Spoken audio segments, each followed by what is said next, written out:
The night everything unraveled was just supposed to be another dinner. My company's client, Mr. Shapiro, was in town, and he'd invited us both out for drinks and a meal. Mr. Shapiro had a thing for theatrics, insisting we go to this posh new place downtown where the plates looked more like abstract art than food. He was well-heeled and meticulous, a man with a sharp eye for detail and a taste for fancy things. He was one of those clients who always felt more like a test than a paycheck. But there we were, seated at the table with him and his wife, while the evening rolled along as smooth as a practiced dance. Mr. Shapiro kept toasting with one hand and waving the other around as he regaled us with tales of his business acumen and favorite vacation spots. My wife, Nora, played her part too, laughing at all the right moments, offering her usual charm with just enough sparkle to keep Shapiro entertained without overdoing it. She was good at that. After dinner, the Shapiros suggested nightcaps at a nearby bar. At that point, I was ready to call it. My social battery had long died, but I felt the pressure to keep up appearances. I stepped out to grab a call from one of our interns and said I'd catch up with them. The street was quieter than I expected, and after finishing up the call, I ducked back in and headed toward the bar. But as I rounded the corner of the building, something caught my eye: two figures huddled close in the alley beside the bar. And there was no mistaking it, one of them was Nora. At first, I figured it was some friendly goodbye hug with a coworker she'd bumped into. But as I looked closer, something tightened in my stomach. The guy was holding her face in his hands, close, way too close. He was whispering something in her ear, and she was leaning into it. Her eyes half closed, that slight tilt of her head she used to give me when she thought no one else was watching. I froze, the din of the street fading to a dull hum in my head. Time didn't exactly slow down, it just seemed to thicken, like I was wading through molasses. She touched his arm, leaning in close, her fingers resting on his sleeve. It was a small gesture, intimate, familiar in a way that hit me like a slap across the face. I didn't rush over, didn't make a scene. I just watched, standing half hidden in the shadow of the building. It wasn't anger I felt, not yet. More like disbelief. Like watching a stranger wear my wife's face and mimic her gestures. Her laughter floated out, low and quiet, the kind she used when she was trying to be seductive. I'd always found it charming, a little secret between us. When they finally separated, I followed at a safe distance. They ducked into a cab, and I caught enough of the plate to keep track. Then I watched as they sped off into the city, leaving me standing on the curb, alone. That's when it started to hit me. The shock, but worse, the feeling of stupidity, like I'd missed some joke that everyone else had already figured out. I went back into the bar and found Mr. Shapiro and his wife. Nora hadn't told them she was leaving, she'd just slipped out, probably assuming I'd handle the excuses. So I stayed, ordered a double, and sat through Shapiro's stories as he rambled on about some new venture. I laughed when he laughed, nodded where I was supposed to. The whole time, my mind was somewhere else. When I finally got home, the apartment was dark. She wasn't there. I didn't turn on the lights, just sat down at the kitchen table and stared at the wall. My head was buzzing with questions, a mix of rage and this dull ache that I couldn't shake. I kept thinking back over the past few months, piecing together moments that had seemed innocent. The little things that were suddenly too obvious, too clear. I didn't have to wait long. Around 2 a.m, the door creaked open. She stepped in quietly, like a teenager sneaking back after curfew, slipping her heels off by the door. She hadn't seen me yet, I was just sitting there, hands folded, watching her. When she finally noticed, she froze. Her face went blank, and she tried a quick smile, like she'd just gotten home late from a regular night out. "You're up?" she asked, voice light, testing the waters. I stayed silent, just staring at her. She shifted, a bit of that confident mask cracking. "Is something wrong? Where were you?" I kept my voice even, though every word felt like it could split the room in half. "Just drinks, you know? With the Shapiros." She was barely looking at me, suddenly very interested in taking off her coat and folding it over the chair. "No, you weren't." I didn't bother to elaborate. I wanted to see how long she'd play this game, see just how much of a fool she'd make me out to be. She swallowed, her eyes darting around, looking anywhere but at me. Look, you know how work can be, people mingle, and I ran into a friend. A friend? In an alley, whispering like that? My voice was rising now, the anger starting to leak through. Her face went red, whether from guilt or frustration, I couldn't tell. She took a breath, trying to steady herself, then muttered, "It's not like that. He's just someone I know. Someone who understands." Understands? I laughed, a sharp, hollow sound. Understands what, exactly? Look, she snapped, this is why I can't talk to you. You're always so quick to judge, to jump down my throat before I can even explain anything. So explain. I was leaning forward, eyes fixed on her. Tell me what you were doing with him. Tell me why you snuck out, why you're lying right now. She went quiet, arms crossed over her chest, staring at the floor. Finally, she said, "It wasn't planned. We were just talking. He's someone from work, okay? We got close over the past few months. He listens, he cares, he's different from you." There it was. That last phrase hit like a gut punch. Different from me. Different how? I asked, my voice a low growl.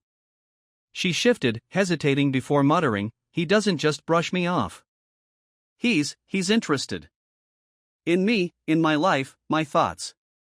He listens without making me feel small." And I don't?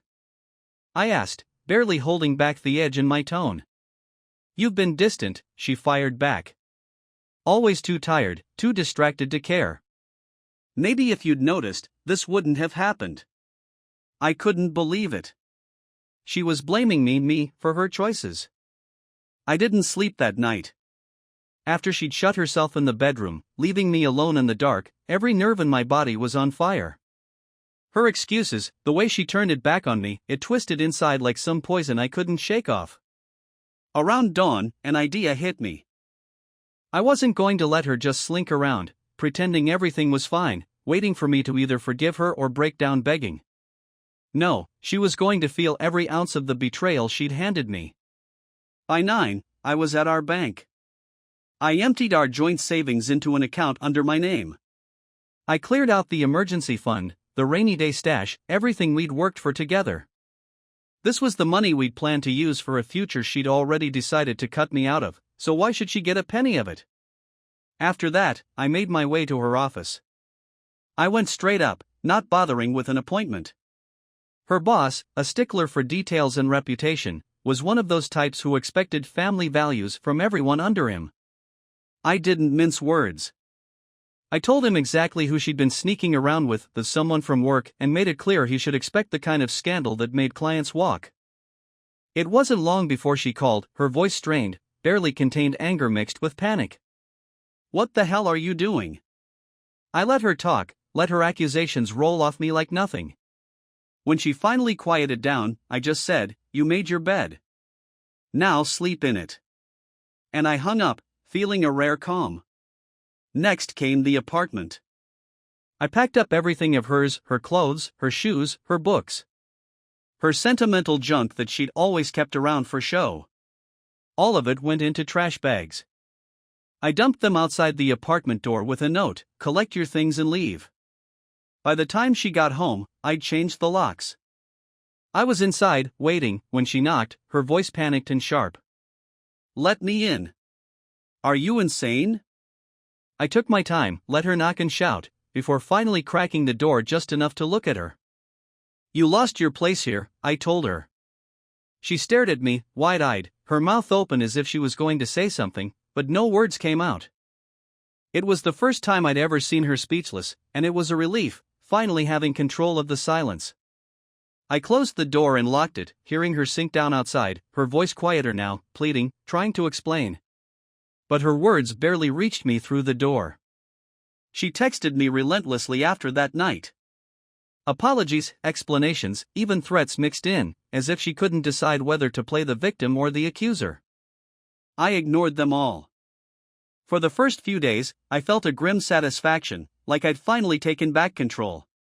But underneath, there was this gnawing feeling, something hollow I couldn't quite shake. Finally, after a week of silence, she texted, "Please, just one conversation. I need you to understand." I agreed, more out of curiosity than forgiveness. I wanted to see how she'd spin this when all her defenses were stripped away. We met at a small park nearby, mostly deserted. She looked different. Not polished, not in control. Just tired. She started talking, words pouring out like she'd been rehearsing them all week. She said it was never supposed to turn into an affair. That she'd felt disconnected, that she'd lost a sense of herself, and this guy had just shown up at the right or wrong time. She kept talking about how she'd felt unseen at home, like I'd been drifting away. I let her go on for a while, taking in every excuse, every maybe we could fix it if, that she laid out. When she was done, she looked at me, waiting, as if expecting me to say something that would take it all away, turn back time to before I knew. "I gave you everything," I said, finally. "And instead of talking to me, working through whatever was broken, you took the easy way out with him." Her face fell, and for once, she didn't have a quick answer. She just looked at me, her eyes welling up. "I know," she whispered. "I know I did. I was wrong. I know that now. I just didn't know what else to do. I don't want to lose us." I thought about what she was asking, about the years we'd put into this marriage, and how quickly she'd thrown it all away. A small part of me wanted to believe her, to think that maybe we could fix it, start over, rebuild. But a larger part knew it wasn't possible. "I can't be with someone who chose someone else the moment things got hard," I told her, my voice steady, even calm. "I can't trust you now. And without that, there's nothing left to save." She nodded slowly, as if accepting it, her shoulders slumping. I felt a wave of relief mixed with a strange sadness, realizing this was it, the end. We'd built a life together, and now it was in pieces, scattered across conversations that couldn't fix it. As I walked away, I felt a weight lift. In the days that followed, everything moved in a way that felt both fast and empty. Nora's things disappeared from the apartment, as if she'd been erased from my life in one sweep. The divorce papers were filed, and we communicated only through short, formal emails about splitting the last of our finances and deciding who would take the cat. It all felt transactional, distant, and honestly, that was a relief. But alone in the apartment, with no voice arguing from the other room or her footsteps coming in late from one of her work events, I felt a strange emptiness creeping in. The silence was the one thing I'd fought so hard to keep, and now, having it felt almost like a punishment. I caught myself questioning whether I'd made the right choices, if I'd acted too quickly, if there was some way I could have fixed it. The truth, though, kept coming back to me in those quiet moments. It was as simple as this: she'd lied. And she'd chosen someone else when she didn't think I was watching. There was nothing left to repair, only pieces to sweep up and dispose of. I've heard people say that betrayal teaches you something about yourself, some profound lesson about human nature or trust. But for me, there wasn't a grand revelation. It just taught me to listen more carefully, pay closer attention to what's said and what isn't. It taught me that the people we think are constants can shift on us the minute they feel unseen or underappreciated. When I signed the last of the papers, it was more freeing than I'd imagined. My next steps aren't some well-mapped journey. I don't know exactly what the future holds or how I'll go about rebuilding, but I do know I won't settle for someone who thinks loyalty is optional. So, here I am, rebuilding in small steps. Getting back in touch with the things I neglected, the people I lost track of along the way. It isn't the life I planned, but it's one I can live with, and that, I suppose, is what matters.